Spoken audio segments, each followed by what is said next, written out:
But in the past year, you've paid the Queensland government almost an extra $1 billion Australian dollars, in fact more, in royalties. And yet you've got this week Cameron Dick, the Treasurer, saying that he might strip BHP of assets if they're not used. Now, in all regards, it doesn't really give you a welcome to invest extra capital into Queensland under those circumstances.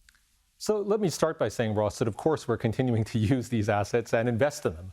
BMA is investing over $1 billion per year in sustaining production out of these assets, and we think it's a high-quality business.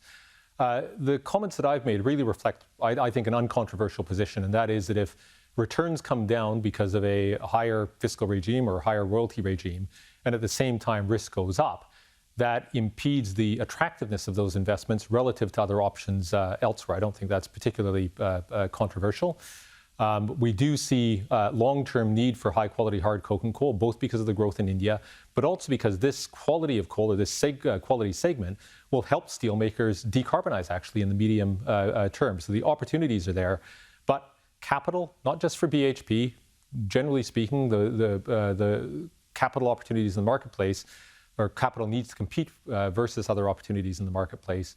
And all we're saying is that given what's occurred recently, the opportunities elsewhere may be more attractive for growth. Again, we're continuing to invest in sustaining the underlying existing business. So this is a pretty strong message to political leaders in Australia, state leaders and also federal leaders, not to take for granted that they're the only place that the minerals might exist and may be able to be extracted and then sent to your markets around the world.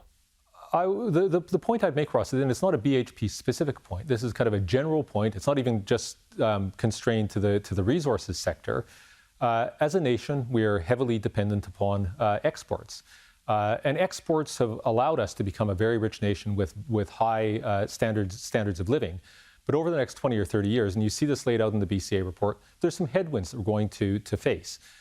In order to overcome those headwinds and indeed continue to improve living standards, we're not going to be able to rely upon some of the natural advantages that we've had in the past. We're all going to need to work together to become more productive, to attract capital and talent to Australia.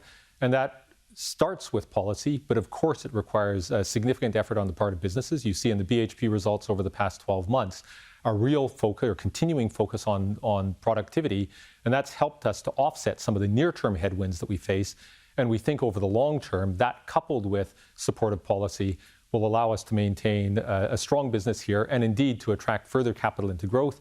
And one of those key growth opportunities, of course, is in South Australia, where there has been a very supportive relationship and constructive relationship with government, where through the Oz Minerals acquisition, we're creating a new copper basin.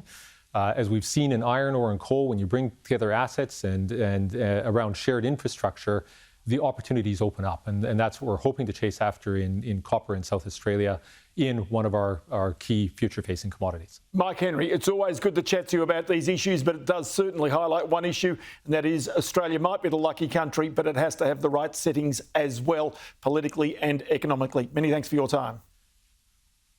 Thanks very much, Russ.